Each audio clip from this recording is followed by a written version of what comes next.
Hi! On this episode of Just Pilar, I want to talk about the Smurfs. I want to talk a little bit about why I like the Smurfs and the impact that they had on me. The Smurfs started off as a Belgian comic series and became immensely popular as an NBC television series that was based on the comic series. The Smurfs, or Les Schtroumpfs, which is what they are known as in Belgium, were created by the cartoonist Peyo. The comics started running in 1958 and were a huge hit. Two movies were released, The Adventures of the Smurfs and the Magic Flute. The movies were released in 1961 and 1976 respectively. The TV series released on NBC in 1981 was a huge hit. It ran until 1990. When the TV show came out, I was 8 and I was immediately captivated. I loved the characters, the whole world that they lived in, and the amazing storylines. In short, I was hooked. Thus began my obsession with the Smurfs.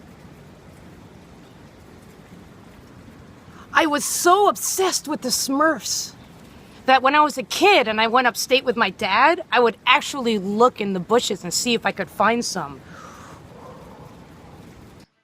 I'm a self-taught cartoonist, and I taught myself how to draw cartoons by drawing the Smurfs when I was a kid. And I would draw Smurfs over and over again on my sketch pad. I would draw my own Smurf stories and adventures.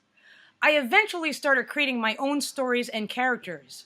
I know that I wanted to be an animator. At the time, I knew I wanted to be an animator. That's what I wanted to do. I would watch the Smurfs and say, that is what I want to do. I want to be an animator and draw cartoons. I love the characters, the world, and the stories. As a young girl and growing up in Brooklyn, it was just so appealing to me to live in a mushroom hut in the woods and make friends with all the woodland animals and have all sorts of fun adventures. What's not to love about that? The reason that I love the Smurfs and still do love them is that in a lot of the stories, the Smurfs learn a lesson about friendship, and that still resonates with me. In one storyline, there was even a story about death and dealing with loss, as Smurfette has a friend, a mouse friend, and her friend Mouse, suddenly dies in his sleep. And she spends the episode dealing with loss, but then she realizes that she has her friends and her friends are there for her. That show was so ahead of its time. Not many other kid shows were doing stuff like this at the time. I think everyone should experience the original comics and the series. The characters are so cute, and I love the color blue, so that's a win in my book. All of the characters are appealing in some way, even the villain Gargamel, who never was able to catch the Smurfs and make the gold that he always wanted. So go ahead and check it out. And I hope you enjoy it, and have a Smurfy day.